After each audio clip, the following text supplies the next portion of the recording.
जहां तक सवाल वक्फ बोर्डों का है, हुकूमत के जरिए जो बिल लाया गया है वो वक्फ बोर्डों में सुधार के लिए लाया गया है। ये बात आप गोशा नशीन कर लीजिए, इस बात को अच्छी तरीके से जान लीजिए, और बल्कि सारी कौम मुस्लिम इस बात को जान ले कि वक्फ प्रॉपर्टी की देख रेख करने वाले वक्फ के केयर टेकर वक्फ बोर्डों पर अंकुश लगाने के लिए ये बिल लाया गया है। ओवैसी साहब, आपको इतनी तकलीफ क्यों हो रही है कि सूफियाए किराम अपनी प्रॉपर्टी की हिफाजत के लिए अगर दरगाह परिषद की मांग कर रहे हैं?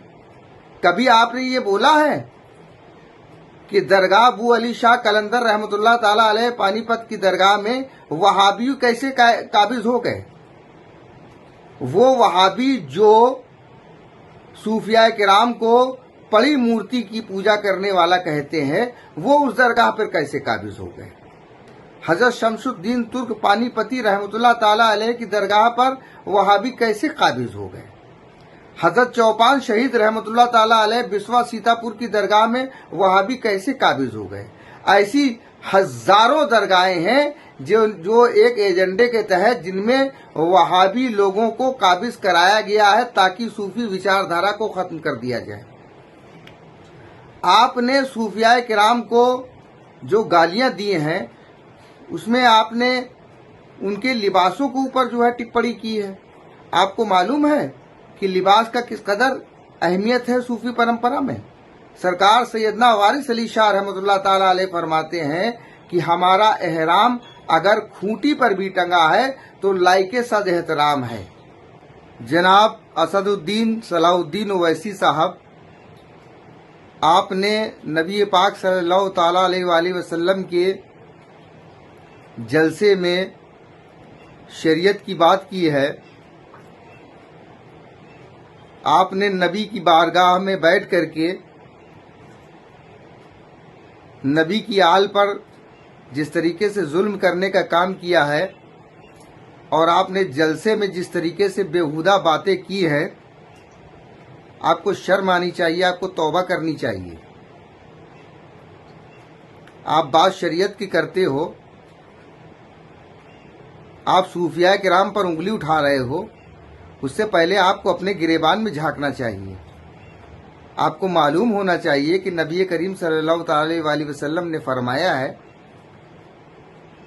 जिसका अखलाक जितना ज्यादा बुलंद है उसका ईमान उतना ज्यादा बुलंद है। ईमान के दर्जात की निशानी इंसान के अखलाक पर है। आपको कौम मुस्लिम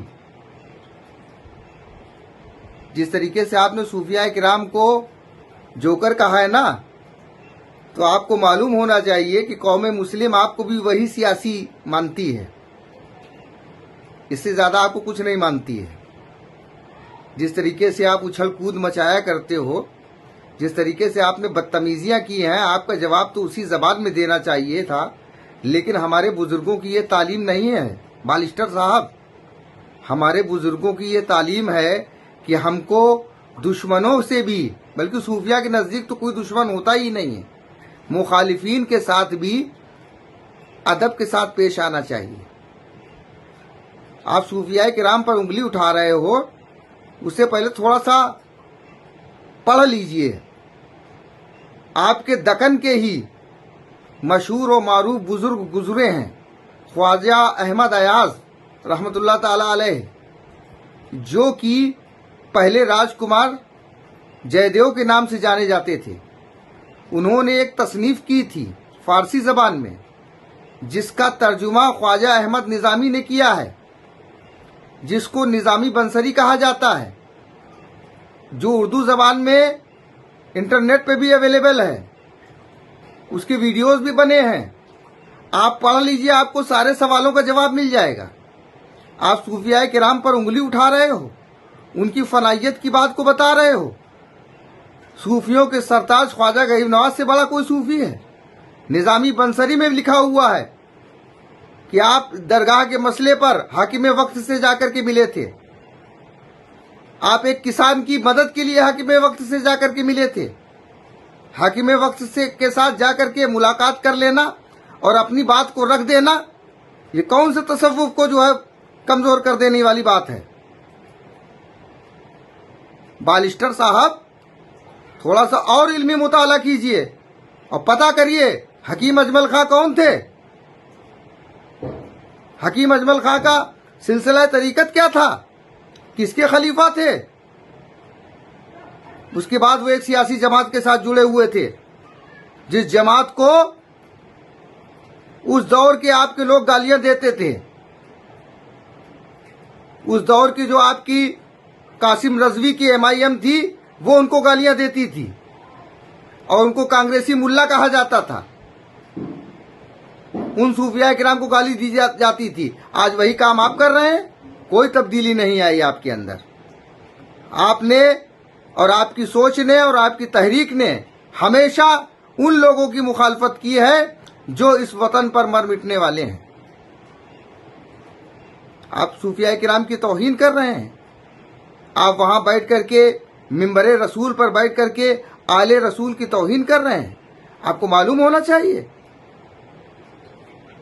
کہ درگاہ پرشد کے معاملے میں جو صوفیاء کرام JPC میں گئے تھے، ان میں ایک بہت بڑے صوفی بزرگ ہیں، حضرت سید محتشم ابوالعلائی، جو کہ اولاد ہیں حضرت سیدنا امیر ابوالعلا اگروی رحمۃ اللہ تعالی علیہ کی۔ تھوڑا سا جا کر کے مطالعہ کر لیجئے حضرت سیدنا امیر ابوالعلا سرکار کون ہیں، جنہوں نے بادشاہ جہانگیر کے منصب کو لات مار کر کے گوشہ نشینی اختیار کر لی تھی۔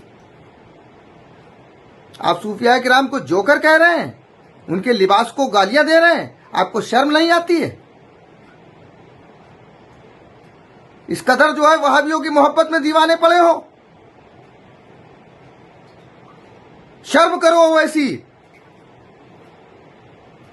وہابیوں کے اقتدار کے لیے تم صوفیوں کو گالی دے رہے ہو، اپنی سیاست کے ہوس میں تم صوفیاء کرام کو نوالا بنا رہے ہو، تمہیں شرم نہیں آتی؟ تم کتنے بڑے نیتا بن گئے ہو، کیا منچوں پر بیٹھ کر کے صوفیاء کرام کو گالیاں دو گے؟ تمہاری سیاست اپنی حدوں کے اندر رکھو ویسی۔ ہمیں معلوم ہے تم کس کی ہوا پر ٹائٹ ہو رہے ہو۔ ان مقدس صوفیاء کرام کے لباس کو گالیاں دے رہے ہو۔ ایک فیشن سا بن گیا ہے کہ جس کو دیکھو وہ صوفیوں کو گالی دینا شروع ہو جاتا ہے۔ میں آگاہ کر دینا چاہتا ہوں کہ اگر آپ کو سمویدھان اور قانون کے نام پر پورے ہندوستان میں احتجاج کرنے کی اجازت ہے تو اجازت ہمیں بھی ہے۔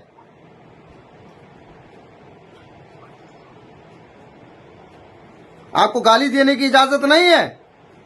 گالی دو گے تو آپ کے خلاف بھی ہم قانونی احتجاج کریں گے اور قانونی کارروائی کریں گے۔ اور اس کے ساتھ ہی ہم ہندوستان کے تمام مشائخ سے اپیل کرنا چاہتے ہیں کہ یہ ابھی ابتدا ہے، ابھی ابتدا میں ہی ان لوگوں کو روکیے، ورنہ آنے والے وقتوں میں یہ جینا محال کر دیں گے۔